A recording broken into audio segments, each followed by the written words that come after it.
Hello everyone, and welcome to another amazing story. What if Nazarik was in high school DxD? Russian Reversal wrote this amazing story. Please support them. Don't forget to like, sub, and leave a comment. Now let's dive in. Mamanga lightly made his way out of the principal's office before turning to Mickey, who was following behind him, smiling slightly.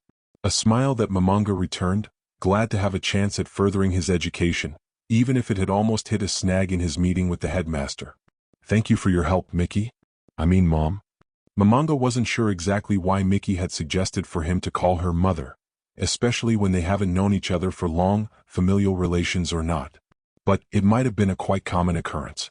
And judging by her not asking more about his emancipation, especially since he didn't have a good idea of what that was himself, it was easier for him to refer to Mickey as mother.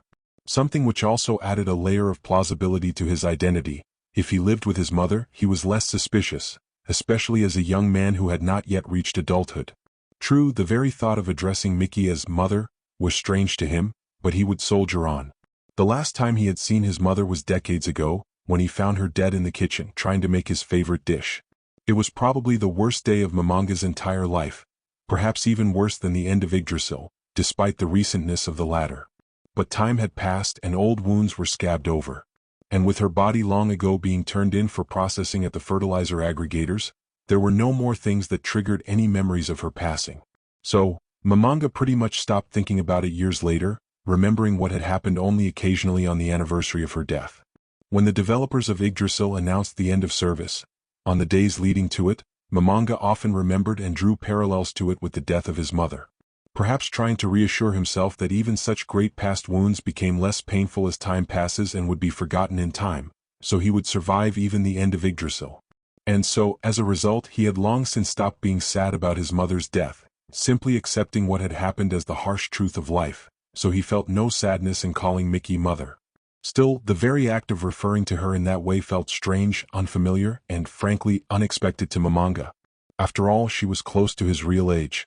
However, Mamanga could easily suppress his thoughts on the subject with the thought that he was doing it to avoid drawing attention to himself as he walked Mickey out of school, watching the minutes pass before his classes started. I didn't even bring a computer with me. How would I take the class?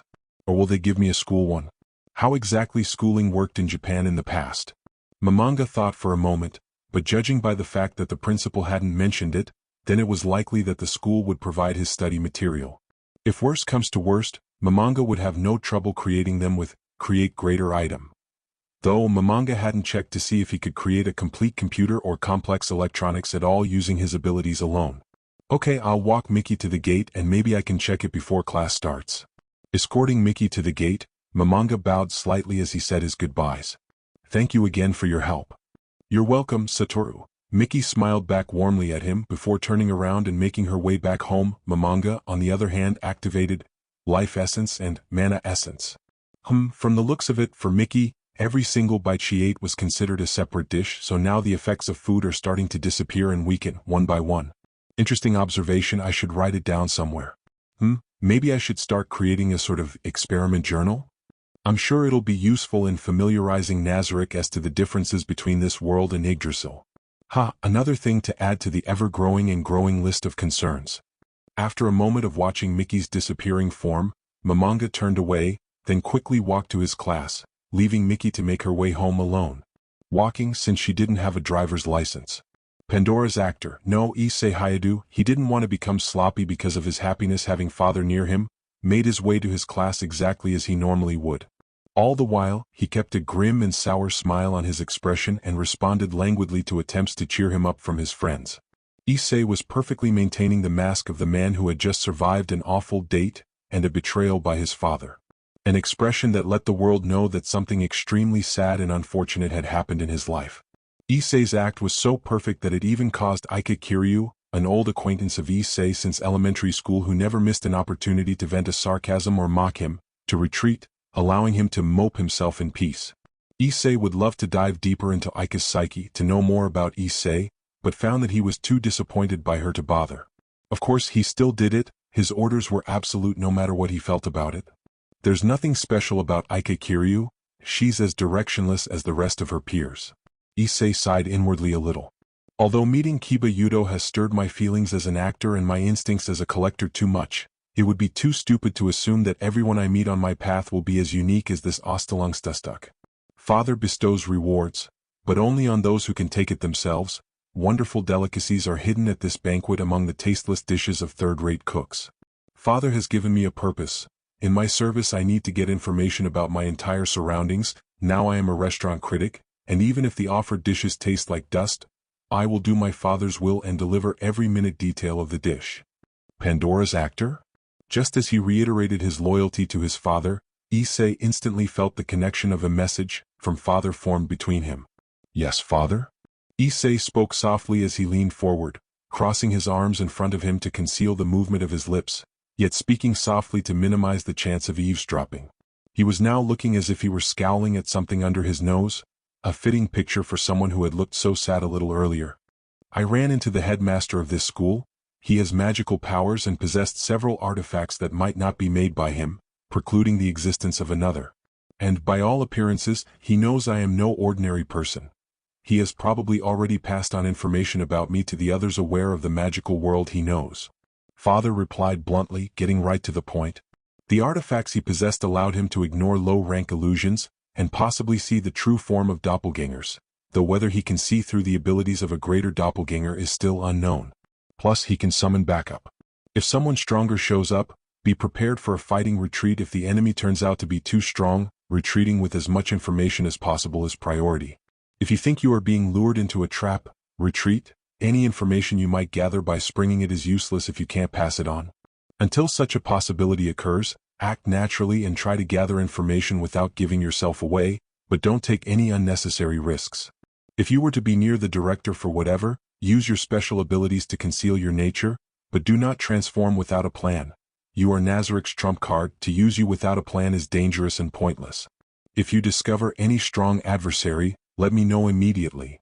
As you command, father. Issei nodded slightly, simultaneously suppressing his desire to bow completely and yet incapable of not showing respect to his creator in any way, even if he was incapable of seeing him when using message.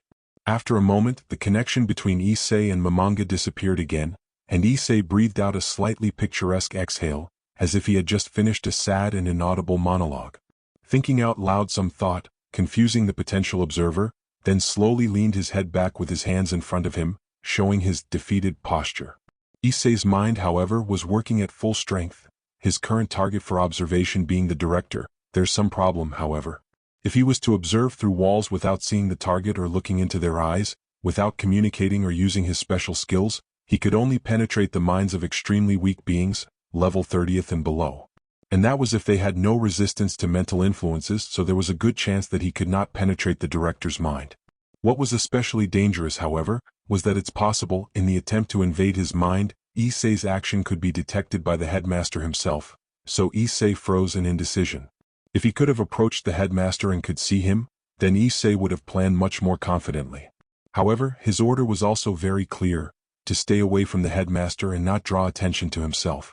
On the other hand, Father also said about the need to gather information without risking himself in vain. Issei was at a loss. He wanted to receive more information from Father, to clarify his orders, to prevent a single blunder in his work, and not to fail in a single verse of his song. And yet, at the same time, all this was a test of the Issei himself, on how he would be able to act appropriately to carry out his plans.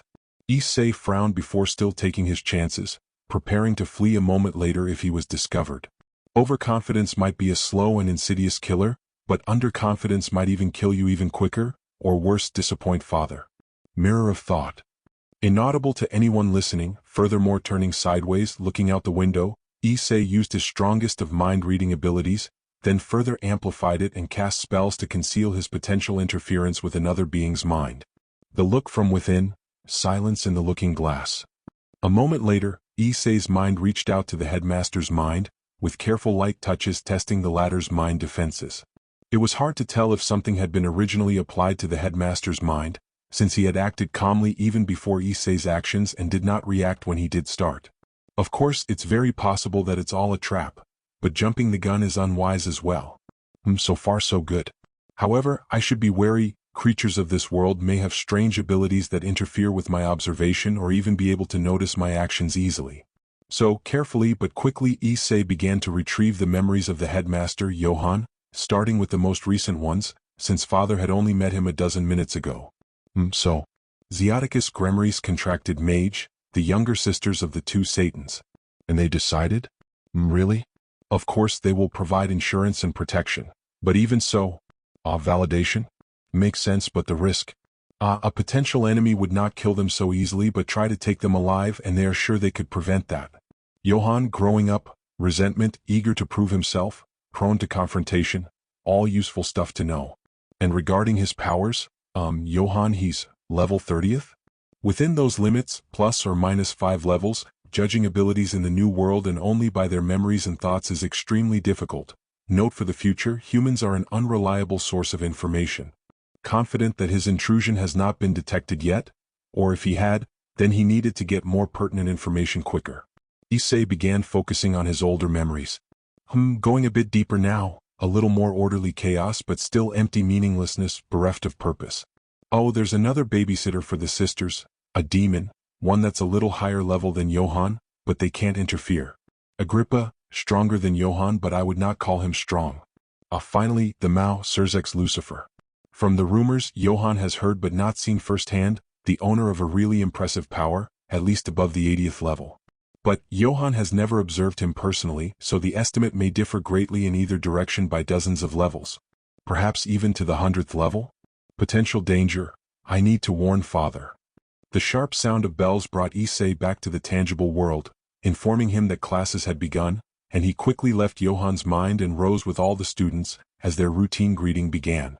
It is necessary to deliver information about certain things to father, but it is not urgent at the moment. Instead of apprehension, the poor fools had decided to choose pompous hubris as their response, a desire to turn father's appearance into their own luck. Issei had to fight his instinctive desire to destroy all these ants to dare to presume to use father, but he successfully controlled himself. Assuring himself that it's all a part of father's plan, he just has to play his role and all would be right. These fools see the danger he represented, the barest hint of the iceberg they've seen, as a test for Rius Gremory and Sona Citri. All the while, not even realizing that they are only writing their own lines in his great play. Truly, father, how far does your plan extend? Having some kind of plan at this point would be nice. Momonga sighed as his thoughts turned maudlin, before rising from his seat after the bell sounded. The memories he got from Issei informing him what he needed to do. Unfortunately, the school didn't provide him with a computer.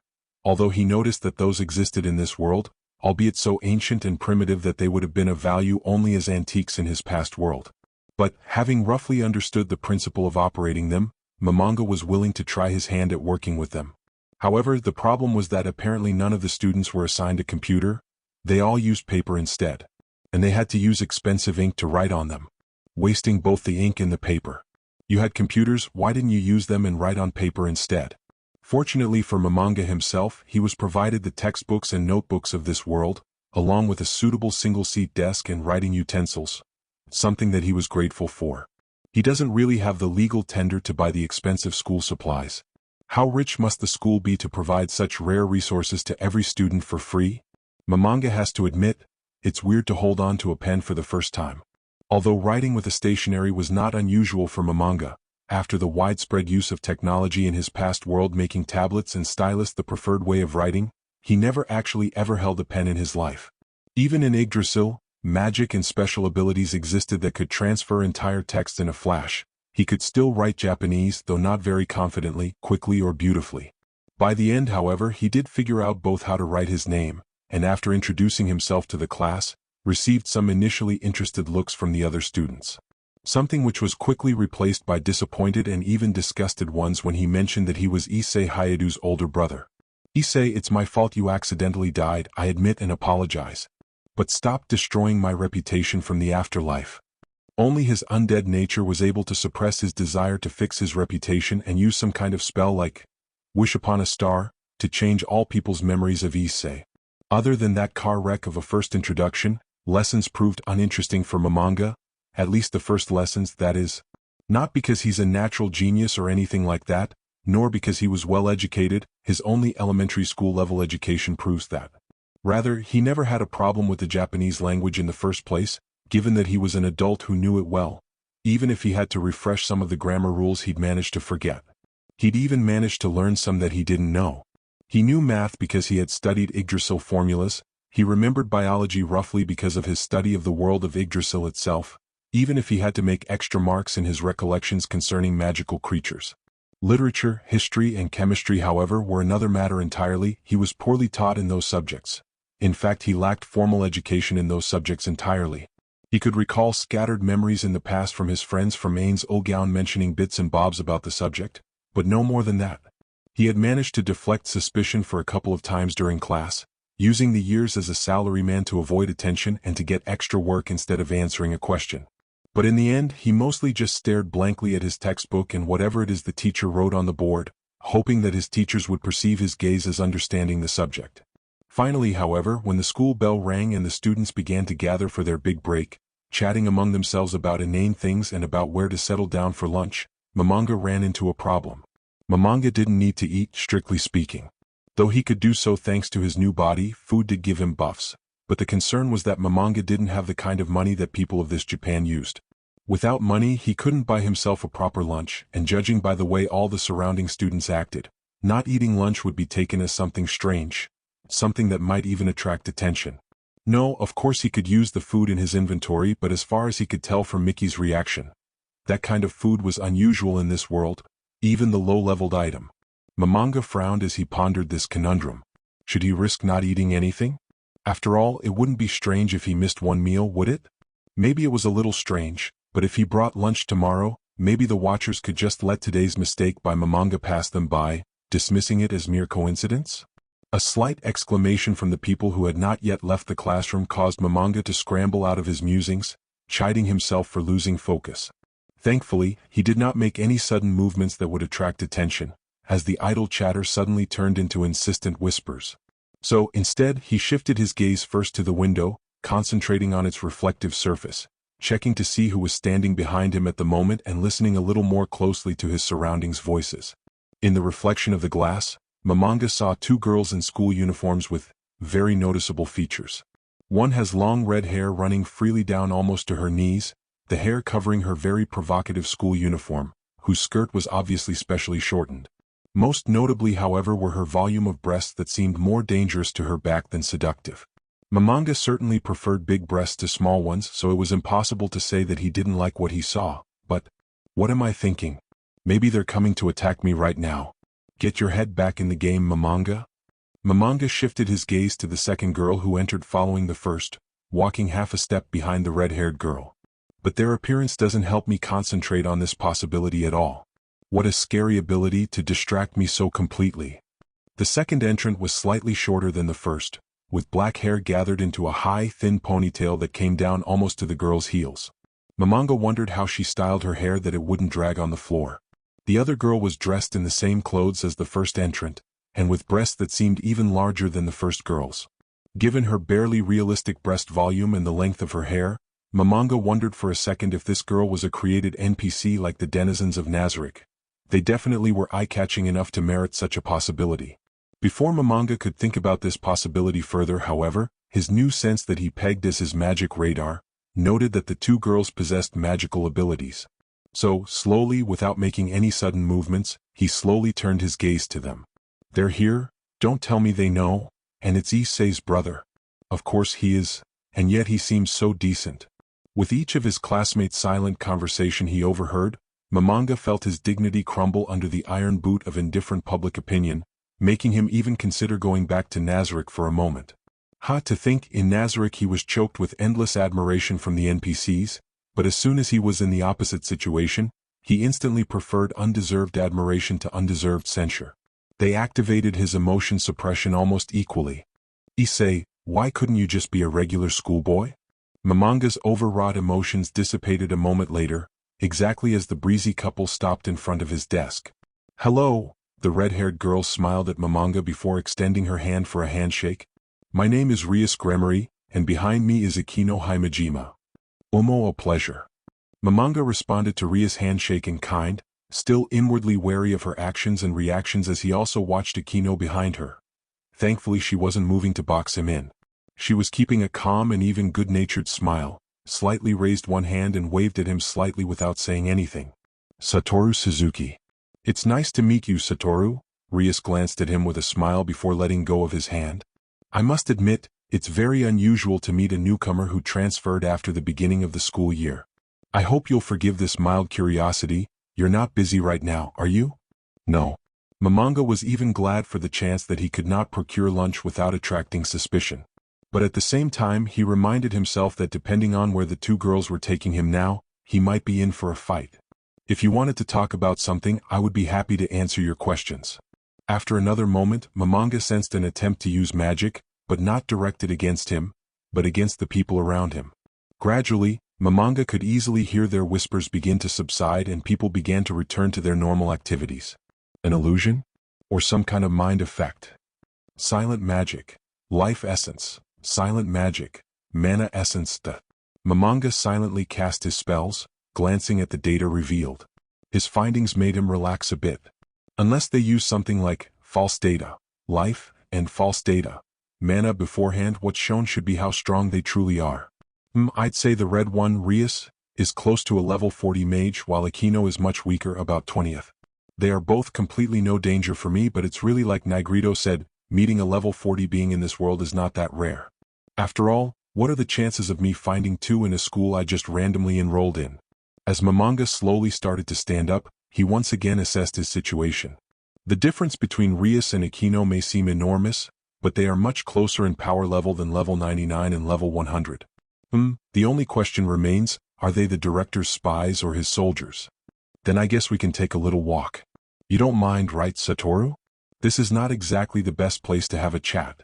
Rias smiled calmly, then started to walk away, clearly expecting Momonga to follow behind her, with Aquino herself showing a good bit of professional training, lagging behind Rias.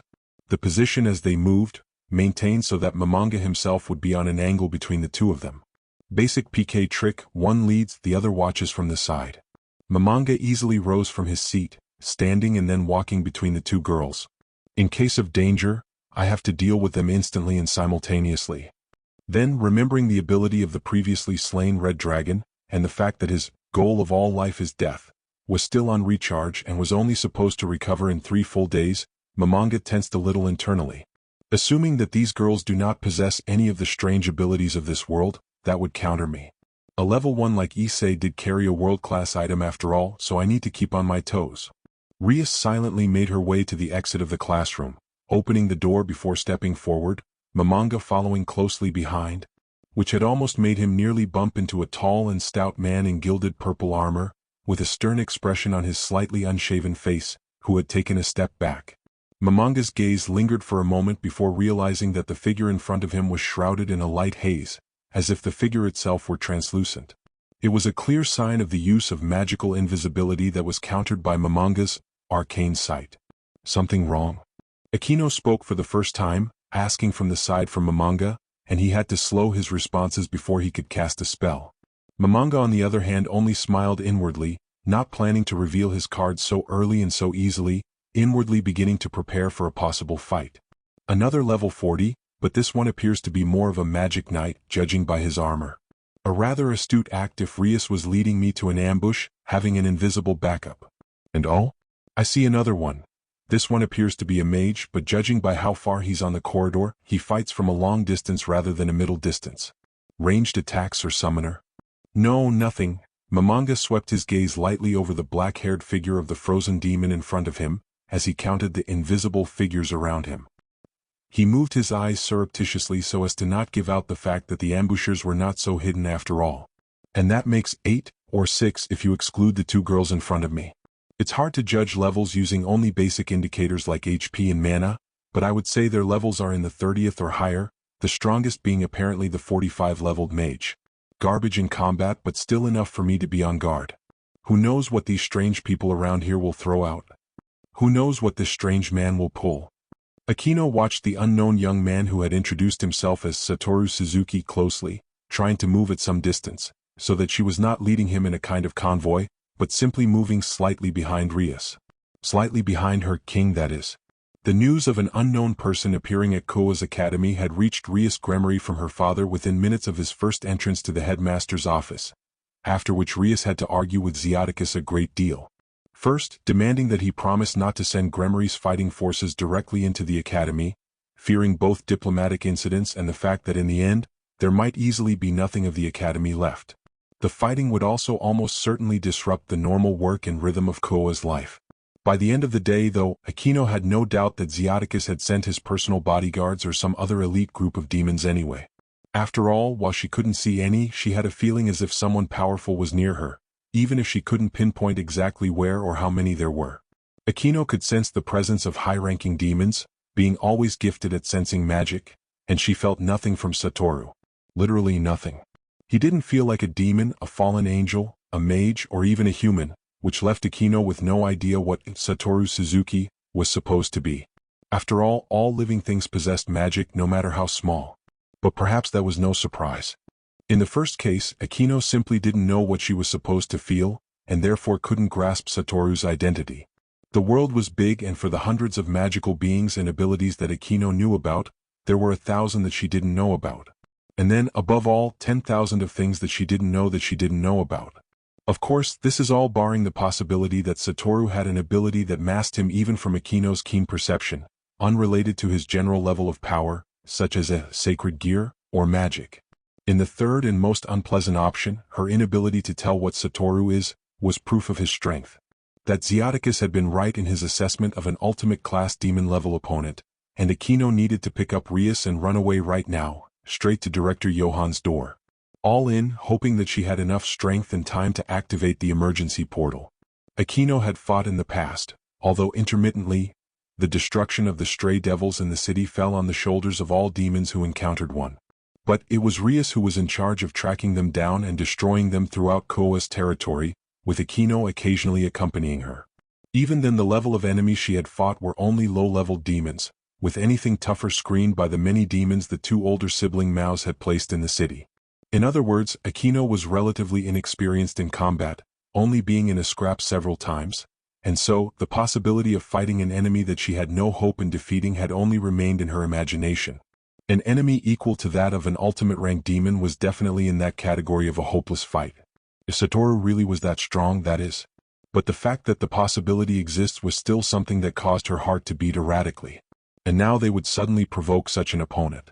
Aquino was dead. To be fair, most of this city was dead, including Rias and Sona. Of course, if anything happens to the two heirs, Satoru would also be dead, as the emergency forces arrived in Kuo, followed closely behind by the two Maos. But that would be cold comfort if she were already dead. So Rias, though she had hammered out permission to at least try to make contact with the mysterious Satoru, didn't feel too confident. That's why she didn't immediately lash out at him, demanding him to respect the underworld's authority over Kuo, long ago bought from the Yukai factions for the demon faction's use. Instead, preferring the most diplomatic and mild of languages, "Excuse my curiosity, but can you tell me a little about what the hell you were even doing in my city?" If a lot more politely. Well, she did say polite and not diplomatic. She had almost had a heart attack when she heard Rias speak that way. Luckily, nothing bad happened, and Satoru had acquiesced to her demands peacefully. According to Zeoticus, there was zero chance that this was all completely coincidental, and in the matter of protecting her daughter, Aquino was inclined to believe him. As were believing that having her and Rias escorting the ultimate rank level threat was more ridiculous than threatening. Why would basically handing the most probable assassination target on a platter be the way to go? Aquino understood that having Satoru where they could see him is much better than letting him wander alone. But why couldn't Sona handle it instead? Out of the corner of her eye, Aquino could see that Satoru was taking glances at the window, looking at something out of it. Aquino, unable to hold her curiosity back, followed the direction of his gaze, spotting three familiar troublemakers, currently enjoying their lunch and seemingly were loudly chatting about something. Most likely about a woman's body. The famous, perverted trio of Kuo Academy, no less an attraction of the academy than the two great ladies of Kuo, Aquino and Rias themselves, if for two entirely different reasons. As far as Rias and Aquino have managed to gather, Satoru Suzuki had introduced himself as the older brother of the perverted trio, Issei Hayadu. He had applied to the academy just this morning, together with documents in his name and a diploma from Kyoto University Academy. Fakes, of course. However, while the diploma might have been fake, was Satoru's relation to the Hyudu family also fake? The yokai were famous for having large and long family relations, at least some of them. For the longer-lived yokai species, they could create many families during their lifetime, so having many extended families was not impossible, especially as Kuo was formerly a yokai territory. Of course, it was also possible that this was all a yokai prank. That faction is famous for having some very egregious pranksters after all.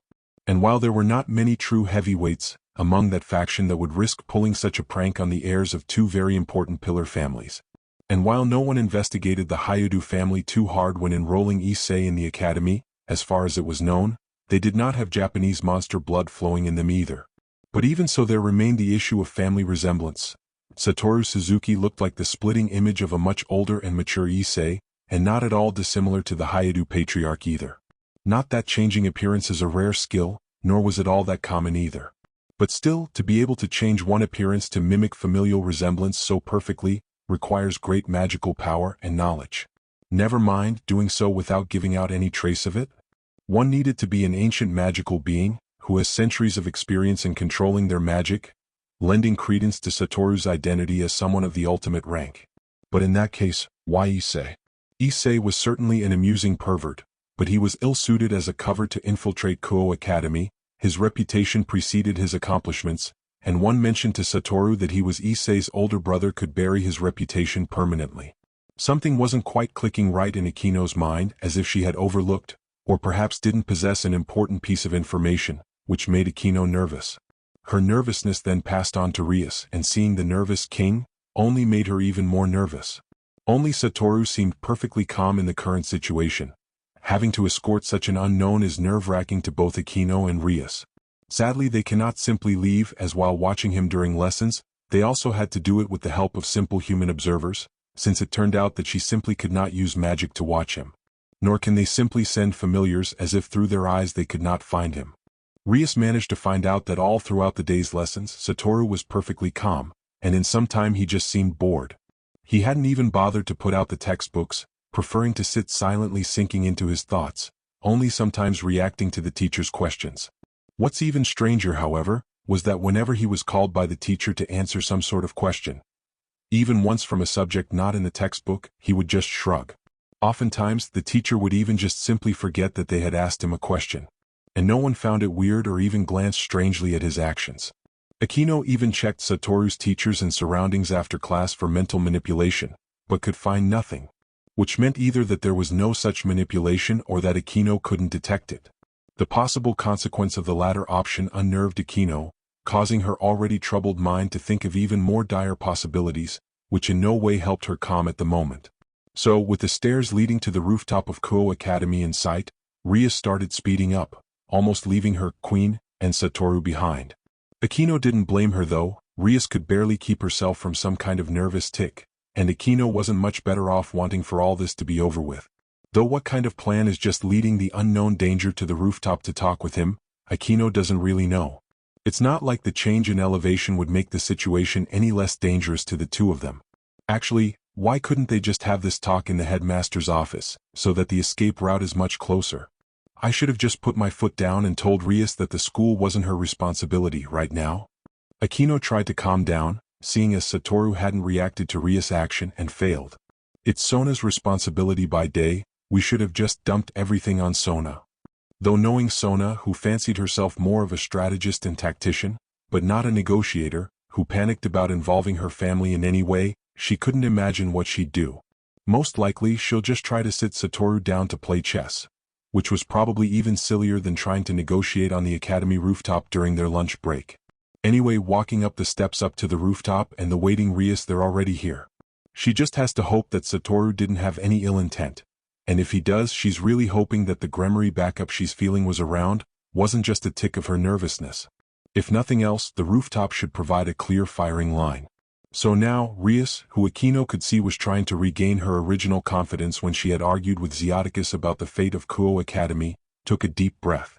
Another of the reasons Rias wanted to designate the location where she would confront Satoru was for this small symbolic gesture of defining the negotiating place. Though, even Rias knew that such a symbolic gesture meant little. After all, she had decided to not invite Satoru to the occult research club, the actual seat of her power, nor had she actually recalled her whole peerage. Perhaps she was feeling that leading Satoru there would have an adverse effect on the chance of open negotiations? And seeing that any other rooms would just elicit the same response, the roof was the only place suitable as neutral territory. At least the roof has chairs?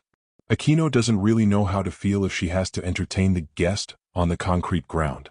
Ria seems to have already chosen the place where the negotiations were supposed to take place, seeing as she's already seated on one of the chairs. So Akino, trying to appear more confident than she really felt, made her way, taking a seat behind Ria's back as her role as queen dictates. Satoru, who looked as relaxed and unruffled as he was before, maintaining an unreadable expression, settled down opposite Rias, tucking his legs slightly. There was an awkward silence for a moment. Satoru was clearly putting the initiative in Rias's hands, and yet he looked so calm that Akino would not be surprised if he was now planning their destruction. At the same time managing, in a strange way, to give the initiative and yet keep the situation under his watchful control. Ahem, Ria spoke first, trying to ease her nervousness and unable to tolerate the silence anymore. It is a pleasure to welcome you to Kuo and especially to this academy. Omo, thank you. Satoru nodded slightly, showing the proper amount of official respect, but nothing more. It is as if he doesn't care at all about the fact that he was in the presence of the heiress of the Gremory family and the younger sister of Lucifer to boot. He had easily dismissed the fact that Rias had greeted him on behalf of Kuo, and thus on behalf of the ruler of this place. Not that Akino was too well versed in such diplomatic etiquette. Akino were only familiar with how Rias would act as the heiress and never really in any official capacity, or only in view of her upcoming duties as heiress to the Gremory family. But at least, judging from the interaction, that was the impression Akino got from the brief exchange of phrases. Rias waited a few seconds to see if Satoru would say anything else, but he didn't seem to care at all about this negotiation. He was really acting as if he was only satisfying Rias Gremory's curiosity, as it was said, rather than engaging in dialogue. To invert and twist Rias' own phrase in an instant, as a result of which she was now relegated from the position of negotiator to the position of asking for answers. It was a cruel and mocking but masterfully executed trick that may have caused enmity, but it also demonstrated Satoru's keen mind. I'm slowly beginning to like you. Akino smiled slightly, feeling her nervousness slowly begin to recede at the playful gesture. Ahem, in that case. Rias, still feeling uncomfortable though, especially after Satoru had reduced her negotiating position with a single phrase, easily bridging the chasm that separated the heiress of the Gremory family from that of the common man. I would like to know, what is your purpose for coming here? In Kuo Academy especially. My purpose for entering Kuo Academy? Well, that's simple. I wanted to get along better with my little brother Issei. I see it to be much simpler for me to enroll at the same school as he did. Satoru both answered and did not answer Ria's question. Akino knew he could easily lie, but if Issei really was his little brother, who knows, maybe he was telling the truth? Coming to protect his family and younger brother from the world of the paranormal was a simple, understandable, and logical motivation. Though it didn't explain who Satoru Suzuki really was or who he was to Issei, as Rias had investigated Issei when the thought of adding him to her peerage first appeared. Issei had no older brother. Which faction do you represent? Rias took the plunge, simultaneously questioning both Satoru's political affiliation and his species. Only myself. Which Satoru just as easily rebuffed. In a way it answered Rias' question by actually saying that he had come here, unaffiliated with any faction, and thus not having their support behind him. Which also, in turn, meant that he was strong enough to allow himself this autonomy. And yet, his answer also easily evaded divulging his true nature, so that Rias couldn't continue to press the subject. That is, unless she wanted to choose to stand as opposition, who was trying to ferret out his secrets. With one simple answer, he had positioned himself as a neutral figure. One that, without having a clear picture of his power, Rias couldn't take any hostile action towards. At the same time, he had also hinted that even if Rias did figure out his affiliation, he had shown that he was acting on his own volition without the support of that faction, and also without any restriction. Of course, that was simple sophistry, as any hostile action on his part would still carry an effect to his faction, no matter how independent he proclaimed to be.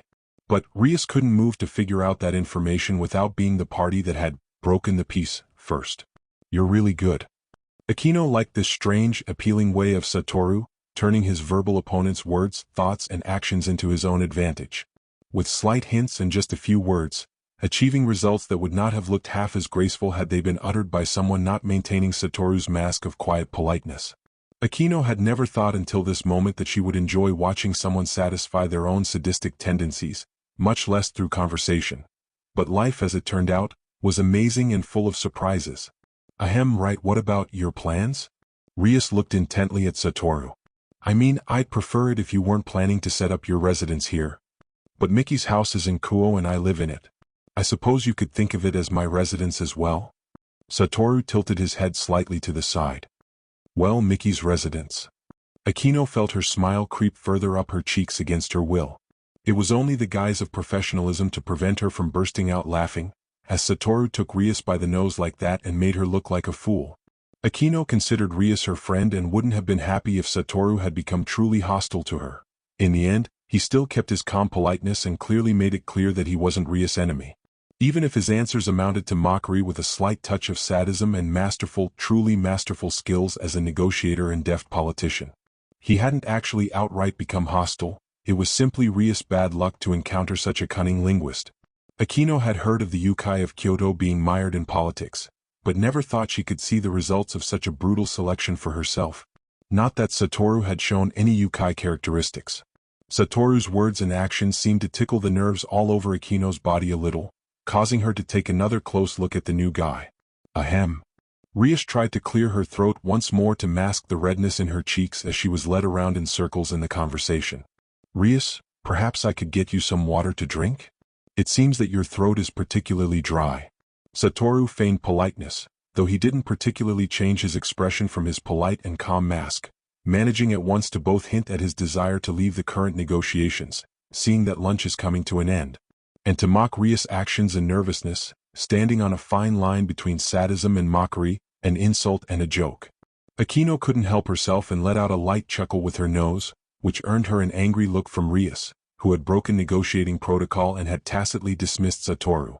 But he instead looked from Rias to Akino and back again, keeping the same expression as before, as if he had nothing to do with it. Rias, realizing that she was being mocked like a little child trying to get into a place where it was too soon for her, only took a deep breath and exhaled, asking the last and most important question, "Do we have reason to be wary of you?" "No," Satoru answered calmly before he looked at Rias carefully, his gaze touching Rias as she suddenly flinched, just as Akino flinched instantly, forgetting her mirth in the same second. If eyes were a reflection of the soul, then this man, this creature, had no soul. His eyes were empty and lifeless, staring at the world coldly. It was like an empty abyss, drawing in anyone who stared too long into it. "Unless you take the first step against me, that is, I would not be the first to break the peace," Satoru replied, keeping the same calm and polite tone and the same expression on his face, but his eyes differently, paradoxically empty and yet full of ruthlessness. "And I would be glad if you would not do so right now as a gesture of goodwill. I would like my first day of class to end peacefully." Satoru looked away, and the spell was immediately broken, allowing Akino and Rias to breathe out the air that they suddenly held as they were plunged to the deep end of the pool. "And call these people away before either of us takes the first and final step." A moment later, Satoru looked up, and Akino realized that 3 pairs of demons had appeared behind her where there was no one before. Judging by the look of them, they were ready to rush into battle at that moment as soon as anyone made a move. First and last step, just like he said. Akino froze once more, finding herself in such a precarious situation so suddenly. A stark difference from the pleasant, for her, conversation they had before. But that explains exactly why I felt the presence of strong demons nearby, other than Rias herself. Although it does not explain how Satoru could find them so easily. So he was really someone on the level of the ultimate ranks, if not stronger. Got ouch. Who the hell brought him into our school? The demons, obviously intent on battle, hesitated for a moment, before they obeyed the order and lowered their arms, stepping back to show their peacefulness. Rias could give the order, "Stand back." Satoru on the other hand only silently and slowly rose from his seat, not provoking the demons before smiling and bowing slightly again. "A pleasure doing business with you, Rias Gremory and Akino Himejima." Turning around slowly, Satoru headed away, exactly at the moment when the bell sounded to end the lunch break. The only thought in Akino's mind at that moment was something truly trivial. He remembered my name. That could have gone better, but all in all, not bad. Mamanga noted internally the results of the past negotiations. After all, he still had absolutely no idea who exactly Rias Gremory and Akino Himejima were. But judging by the fact that the demons watching them obeyed her orders and had appeared instantly, as soon as Mamanga looked into Rias' eyes, and she reacted strangely for some reason, when she recoiled, she was someone important. Maybe she was a commander of some sort? Apparently she wasn't too surprised by the appearance of the invisible people, so she was at least aware that they were there. Perhaps she had even sent them there herself to watch the proceedings, or maybe just as backup and just pretended not to notice them the whole time. Perhaps she hoped to be able to attack Mamanga if necessary, if he didn't notice the people's presence? On the other hand, these people weren't even strong enough to penetrate his passive defenses. But Rias shouldn't have known that, given the surveillance protection Mamanga used. In which case, Rias would have been planning to the best of her capabilities and knowledge and used someone strong enough, by her standards, for her possible ambush or at least emergency defense. Well, she at least has some tactical acumen on her side, as creatures from level 30th to 40 were about the same as what Mamanga himself would choose as a human shield. At least if he was prepared to retreat at the first sign of trouble, as the ratio of cost to expected effectiveness was terrible, namely 0. They were completely useless except for the very possibility of the chance of intercepting a strike aimed at Mamanga. But in that case, the plan regarding ambushing Mamanga made no sense. Against a level 100 player, especially given the inability to gather information about him, it might require either several battles for intelligence gathering, or 2 or even 3 level 100 players. 30th and 40th level creatures in this case could act solely in the role of living shields, disposable test objects, living projectiles to disarm traps, or for reconnaissance at the cost of their lives. So either someone was using Rias as bait to gain information about me, or she has extremely seriously underestimated me and my abilities, or from her point of view level 40 is strong enough to use against an unknown threat. Mamanga frowned at the potential implications coming from this information.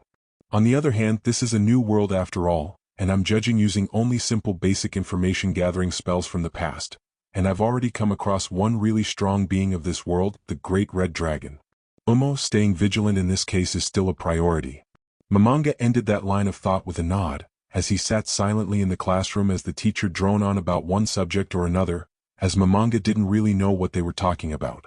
If nothing else, that meeting with Rias had allowed me to pass lunch without suspicion. Getting back to my other thoughts. I don't know Rias' identity yet, but she at least has some weight in the local balance of power. Mamanga nodded to himself, not paying attention as the teacher, who, seeing his action, cheered up a bit as he continued his lesson.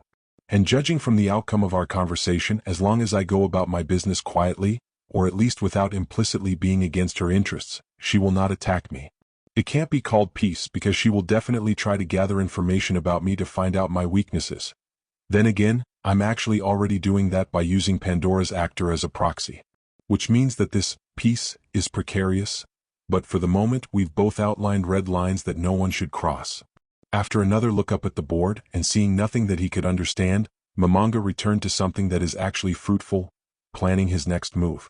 Unknowingly, Mamanga's action, shaking his head, caused the teacher to panic and check his writing on the board to fix the mistake that the newly transferred genius had noticed. Rias apparently doesn't want me to stay in this town for long. Understandable, no one wants an unknown near their base, but I managed to convince her that I would just stay within the confines of Mickey's residence. Come to think of it, I wouldn't mind walking around town and maybe doing a bit of shopping. I'd be happy to get out into nature, something that I couldn't have done before. Indeed, the opportunity to enjoy nature, I don't think even the rich could afford it in my past world, excluding perhaps the artificial gardens of the arcologies. But here, I need nothing more than to get on a car drive. Mamanga remembered exactly how he'd gotten to the academy this morning before frowning, causing the teacher who'd caught his expression to falter slightly. No, get me off the wheel, how about a train ride instead? Or even by bus? But that would obviously require money, and there's no way I can start earning money willy-nilly, especially since it's against the academy's rule. As it turned out, the high school of this world was something full-time and disallowed any part-time work. And although he still hadn't received his tuition bill yet, probably because he would get it at the end of the month. Finding an earning opportunity at the moment was already difficult, and now he has to work around the academy's rules as well? Maybe I can use doppelgangers? Mamanga thought for a moment. Send them to work in this world after summoning them, to find them proper identities though. Finding identification for himself was already causing him so many issues, To find them for the doppelgangers too would be close to impossible. After all, if this world were anything like his past world, strange amounts of wealth gained would be scrutinized heavily by the authorities, especially for taxing purposes. Maybe he should just make them mined for mineral resources to sell? Processing raw ores into ingots should be profitable enough. But then again, where would I find a seller that wouldn't ask too many questions? Another errand head shake, and the teacher had to scramble once again. How could he have missed such a simple mistake? Maybe if I could easily find some high-paying job in this world that I would be good for, maybe killing monsters? But apparently the monsters of this world were hidden from ordinary people, which makes it unlikely that I could easily find such a job. I could ask Rias, but apparently she didn't really want to do business with me in general, preferring that we both not interact too much. Not to mention that she would obviously start gathering information about my abilities. Even if I hid it, some would definitely leak out. This, of course, assuming that she would actually have a job killing creatures that she would be willing to offer me and pay for. Perhaps I shouldn't have done what I did in the end? While necessary, it did sour our relationship a bit, making it awkward if I were to ask a favor now. Unfortunately, Momonga's own create body spell, though it created a perfectly natural body, was somewhat limited in functions. While it was capable of simulating the body's sensations and physiological responses within certain limits, it could not fully reflect its emotions. More specifically, it followed a strange system, mirroring the actions of Momonga's normal undead body, and his undead body could not display his emotions, except for rare exceptions like blinking or opening his mouth. In this case, it led to the fact that without additional assistance, his new body could only display a small range of emotions, mostly through the eyes, with almost no involvement of his facial expressions themselves. But Momonga could compensate for this disadvantage by manually maintaining his facial expressions. Just as a person could smile just by moving their lips, it just wouldn't show in his eyes. In his opinion, a wide smile with dead eyes just looks creepy as hell, so he preferred not to show any expression. At least it worked really well as a poker face, not showing Momonga's inner panic at all. After the previous night, during which Momonga had worked out several appropriate facial expressions, he had settled on what he considered a standard, polite and calm expression, and just kept that same expression all the time. However, during the conversation with Rias, Momonga was struck by great nervousness, as if he were sitting in an interview in his former world.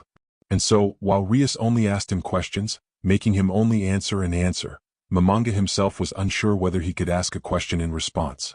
So when his nervousness hit its ceiling at the end of the meeting, Momonga, after his passive skill got rid of his emotions, decided to do something so that Rias and Aquino would not take advantage of his weakness. He had issued them a warning, determined to show that he could be serious too. And to do so, he stopped faking his facial expression in his current body for a moment, instead returning that to a completely impenetrable mask before looking seriously at Rias with more than a clear hint of a threat. And it ended up causing the men who had been standing silently around Momonga all this time to rush forward, defending their charge, almost making Momonga react violently. Luckily, Rias called her subordinates back before it could have turned into a full-fledged battle. Still, his attempt to impress Rias was rather unsuccessful, and all Momonga himself could do was turn around and quickly walk away, pretending as if it was all part of his plans. And so, from that moment on, Momonga sat silently in the classroom, watching the lessons gradually go by in front of him. If he had less control of his actions, Momonga would have loved to begin scratching his head in annoyance. That was such a failure. Well, there's no use in crying over spilled milk, he'll just have to move forward without expecting any cooperation from Rias' part. Still, the idea of enrolling in a school itself wasn't that bad in Momonga's mind. He barely remembered what his elementary school was like, only remembering that he generally liked learning, and from a rational point of view, the idea of going to school to get smarter and better at running Nazarik wasn't bad.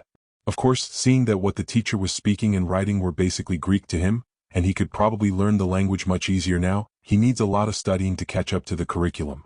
Besides, by staying in school he could actually look closer at the human world, escape from Nazarik, and gather more information. In general, there were a bunch of reasons why in the end, Momonga's plan was not bad. At the same time, however, Momonga suddenly realized that the school in this world did not provide specific information, concentrating instead on general information.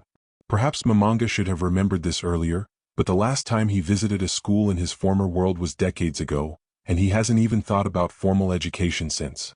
Especially since mentions of a school were usually when he came across vacancies of various levels, like high school diploma required. Considering that certain jobs required a certain level of education, It would be logical to assume that at the school he could get that very knowledge he needed. At least that's what he thought would happen. Mamanga doesn't really know what the teacher's teaching, but he doesn't think he's teaching on how to operate certain heavy machinery, or the complex machination of things that his previous world's high-level jobs required. Perhaps it is something that requires special permissions? It's strange how the classes he's been in have been a shotgun blast of all possible subjects. Why would he even need to learn the reason a specific author chose a red door in his writings instead of blue? Mamanga could somewhat understand the necessity of learning geography and language. Gathering information is basic warfare 101 after all. But why advanced algebra and literature? In addition, Mamanga had seriously underestimated the time and energy he needed to spend on school. The realization that he needed to study for a full year, day after day, 5 days a week, for half the day came to Mamanga only when he suddenly realized that he had spent 7.5 hours on school today, of which only an hour and a half was spent on all kinds of breaks, which meant he had studied for the full 6 hours. And that's only for 1 year. To think that a normal education was supposed to take 12 years. Of course, that was only half of his regular work shift, and after each work shift he found time to play Yggdrasil, which meant it wasn't such an obstacle. But to think that every year, 8 hours total would be spent on only one thing. This is the most useless and frustrating grind I've ever had to think about. Mamanga shook his head, forcing the teacher to look away, then, in a slightly shaky voice, continued reading a paragraph from the textbook. Every year for 12 years, 8 hours a day with only weekend breaks, Why do I have to do this? I don't even like this quest, and I wasn't promised any significant reward at the end. And I'm even used to the uselessly long grind in Yggdrasil. The grind in Yggdrasil was divided into 2 types. One that players liked and one that was rewarded by the developers. If a player enjoyed dealing with hordes of low-level enemies, turning entire armies into nothing with a single spell, then they didn't really need a reason in the form of a reward to go to the same location and kill the same enemies over and over again. And the one the players didn't like doing? The developers could promise or even hint at some reward, or players could accidentally find out about some rare drop and go grind the same boss, even if they didn't like the grind itself. In Mamanga's situation, however, he didn't like the grind, and he didn't like the fact that he wasn't entitled to any significant reward for it in the end. At least not one that he could see. Apparently, as was proven in his easy admission, barring the surprise of the supernatural presence accusing some hiccups, he could forge documents pretty well with his magic. If he were to use real crafters and maybe by carefully studying the documents of this world, he could get rid of the need to get documents legally. Besides, I can't even go to work properly if I'm completely tied to the school from morning till night. And with Pandora's actor gathering information even in my absence, there's no reason to stay. Especially since I've already fully exposed myself to the local faction, while Pandora's actor, thanks to my bad luck, was able to slip under their noses easily. Why do I need to stay? I could just stay in Nazarik. Okay, maybe sitting indefinitely in Nazarik with nothing to do isn't any better either. Besides, with Albedo there. Albedo, there's another headache that I would prefer to never have to address. Mamanga shook his head, and the teacher, who seemed to be somewhere between life and death by this point, finally gave his soul to God and could only murmur something about studying a textbook on their own. Okay, even so, I should stick around for a couple more days, maybe I'll even change my mind about staying in school? And Mickey, I'm sorry for how things turned out, that I accidentally destroyed your life for something I didn't even like in the end. Mickey, I apologize very much. A moment later the bell rang, snapping Mamanga out of his musings, whereupon he shifted his gaze to his watch, then to his teacher, whose face was changing between all the colors of the rainbow, attracting Mamanga's attention. Which just seems to make their pallor worse for some reason. Maybe he's sick? If so, I hope he has the money to pay for treatment. I'm sorry, teacher, but I have nothing. Shrugging internally at his teacher's strange condition, Mamanga blinked as he realized that his arcane sight had determined that he actually had magical powers. After which Mamanga shrugged. Rias has clearly already made the first move against me. Mamanga turned away, eager to exit the class and school entirely.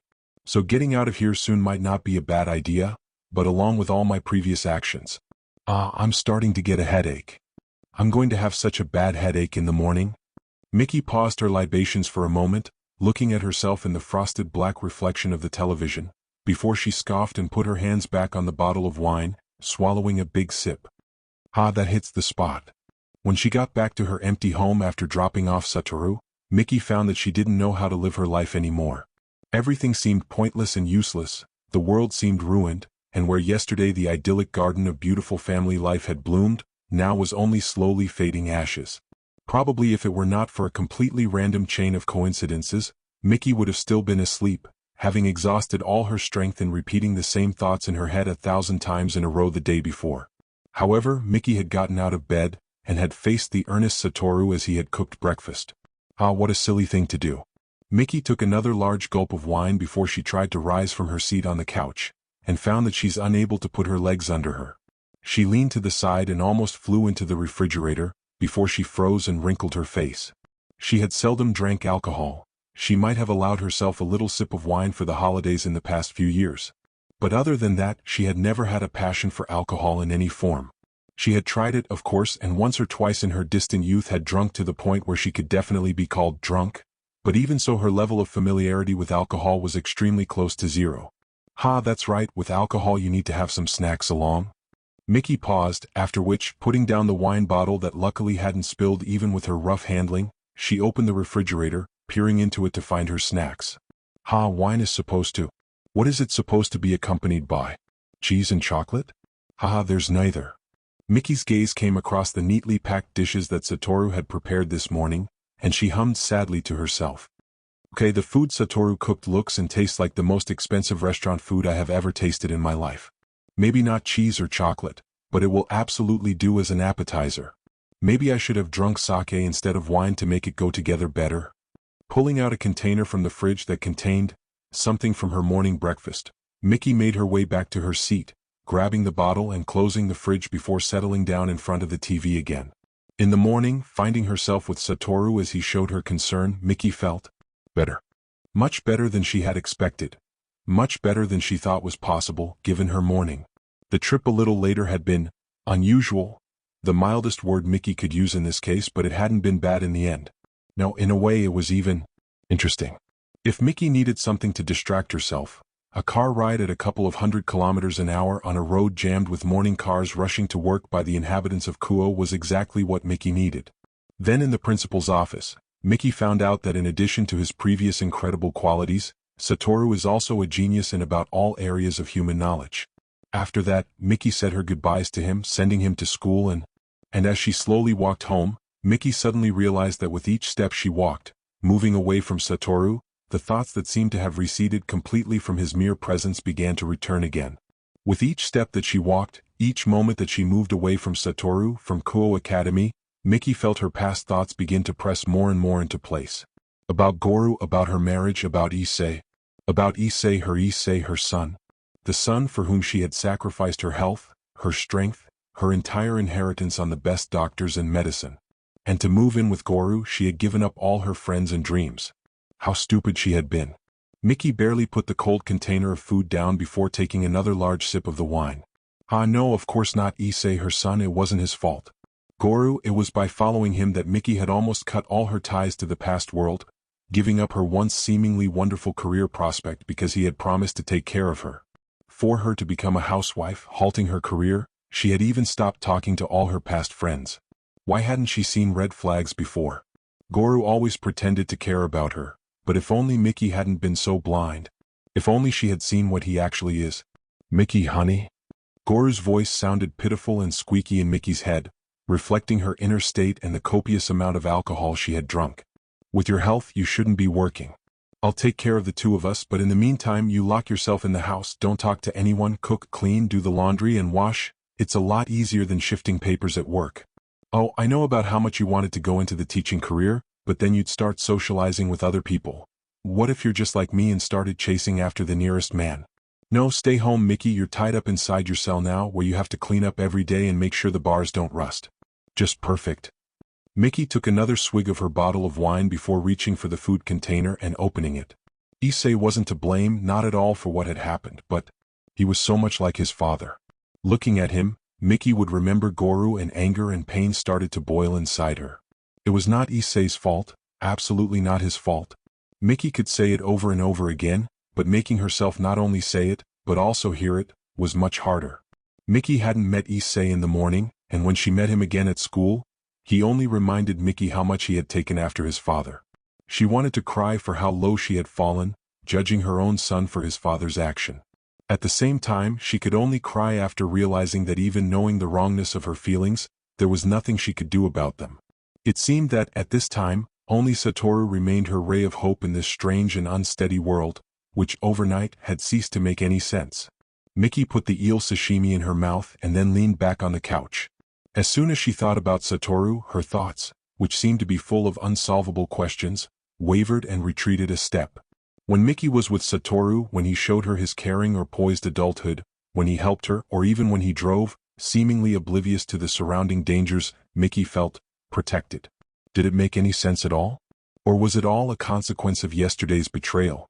Did her psyche, now wounded, damaged and scarred forever by what had happened, with her sanity was already beginning to slip through her fingers, her thoughts began to muddle through?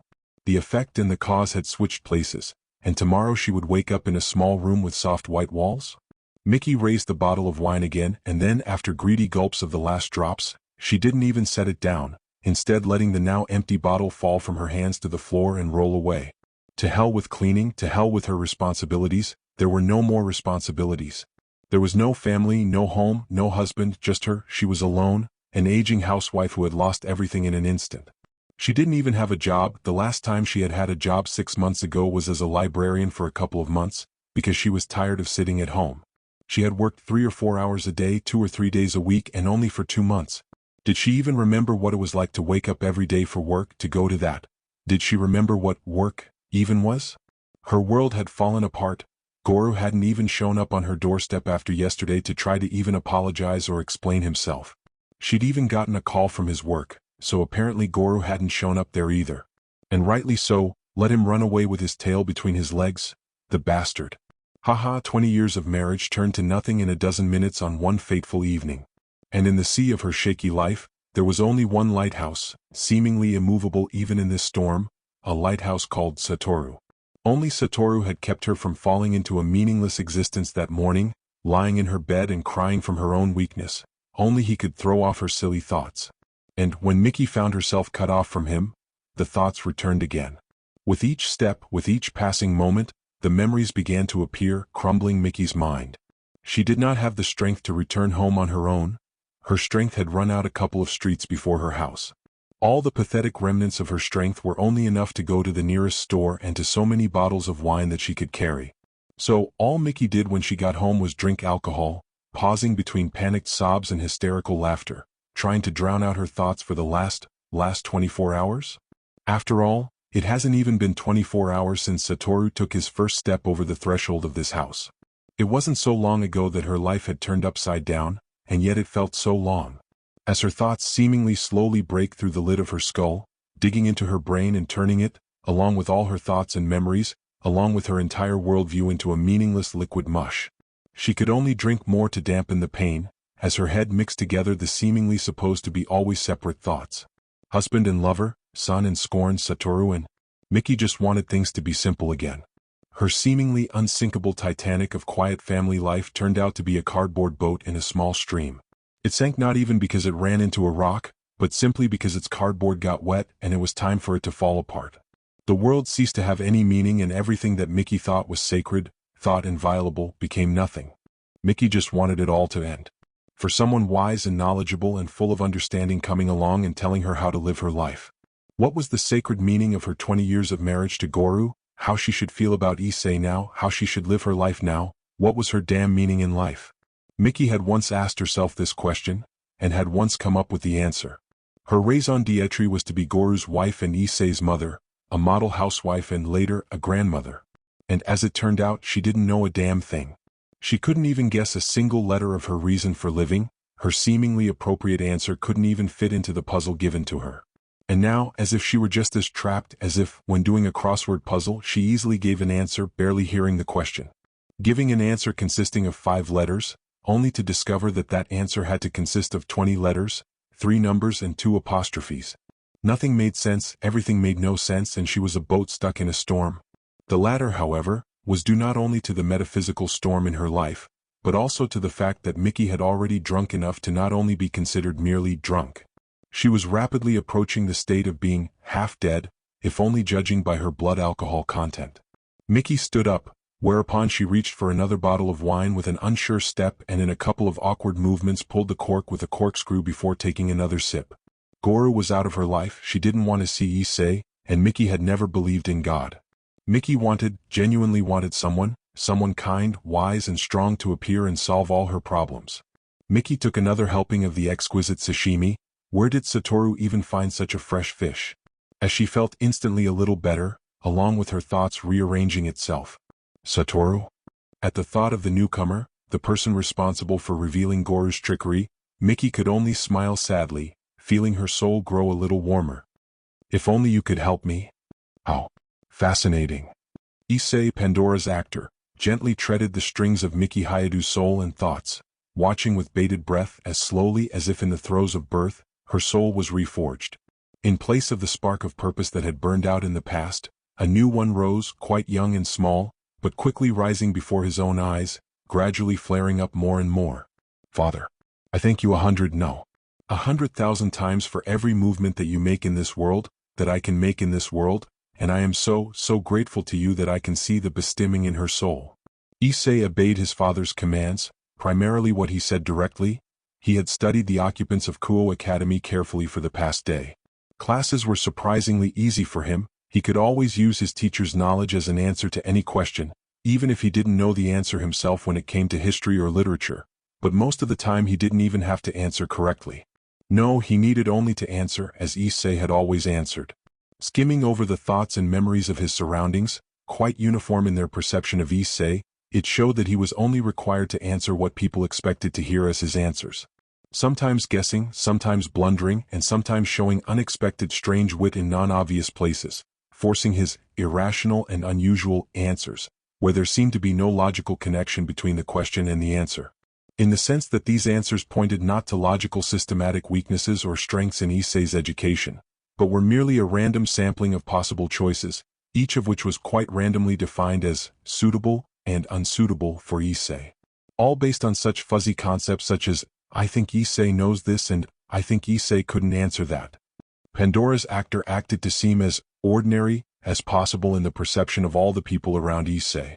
And since Issei wasn't even supposed to pay attention to the progress of the lessons and the questions and assignments from the teachers, he devoted himself entirely to the study of his surroundings. Mostly, of course, it was all meaningless. All around him were empty stupid people with empty stupid meaninglessness in their souls and heads. Miserable souls, so miserable that they were not even capable of understanding what exactly they were deprived of. Just as a blind man couldn't comprehend what it meant to see, so the people of this world were doomed to exist unable to fully comprehend what they had never had in the first place. And yet among the tasteless dust and irritating emptiness there were exceptions, oh so appealing exceptions. Kibayudo, as for example. His hatred and purpose, all pointing in the same direction, were so exhilarating to watch, all the while he put on a facade of calm. A little further along is Akino Himejima, a magnificent and unique figure. Similar to Kibayudo and yet so different from him. Where Kiba should have been a holy swordsman, a road tragically cut off, Akino was born as a half-fallen angel, and could not get rid of that stigma. Where Kiba was full of hatred for the world around him, Akino was full of disgust for herself. And where Kiba was torn between two inner fires, Akino created a clamp of her own, trying to strangle herself, each time approaching and recoiling from that boundary, walking in circles, unable to leave her own self. Kiba was a loyal knight, Akino was a loyal queen, and they both pursued their goals. Kiba's goal contradicted his loyalty, the destruction of all holy swords, while Akino's goal coincided with her fidelity. To destroy forever the very notion of Akino Himejima, the fallen angel. A wonderful, unique being, a magnificent exhibit, looking at which Issei could pull out a new mask, a new emotion and a new reaction time after time. He now understood why his father liked to collect not the prints of personalities, but their wholeness enclosed in the overall shell of a living being. Turning what would only be paintings in his gallery into living artists, continuing to paint new and new masterpieces, even when the artists themselves became exhibits. And even more, Issei felt his mind tickle with a pile of thoughts of each new discovery prepared for him by Father. For in his mercy he not only bestowed the greatest reward at the end, but also rewarded Issei at every step of the way as he followed according to his will. All the more incredible was to see how the seemingly certain truth of the world about the invariability of the blindness of those born outside the mercy of the 41 crumbled under his gaze. Father wove his actions into a single thread, moment by moment, creating a vision for one who was deprived of it, as if in the stories of men making the blind see, a miracle. But of course, on a level that was beyond the imagination of any creature but the inhabitants of the great tomb, surprising even their imagination and consciousness. Father also was outlining for Issei a new path, a new stage of his play, rising to a crescendo step by step, allowing him, Issei Pandora's actor, to play first fiddle in his great play. For this was a test for Issei as much as it was his reward, it was a punishment as much as a blessing. For such was the will of the greatest supreme being that determined the very meaning of these words and concepts, just as the lesser beings determined only one of them for each of their decisions. Now Issei saw what his father was doing, and what role Miki played in his great infinite play. Why she had ascended the stage, and how she would be exalted by his will, and how she would be brought down if it were his whim. In other words, Issei saw both his role and his path. Father. Issei smiled, exultant. Inwardly, of course, he would not fail to play his part. Your faithful son will play the part assigned to him as you have decided then, and will turn the audience into actors and the actors into stars. For thou hast already taken the actress from her two-person little street box and raised her to the great stage before the eyes of the world. And all that remains to me is to act in your will and grant her those lines that she will have to utter, to see if she is worthy to be the one standing on that stage, or to be rejected as talentless. Father, please look at me as I enact your will. Issei could not restrain himself, responding with a high military salute before reporting back to his father, all-seeing eye. Fata mituns. And that's it for today. I hope you enjoyed. Support the writer. Don't forget to like, sub, share and donate for more videos.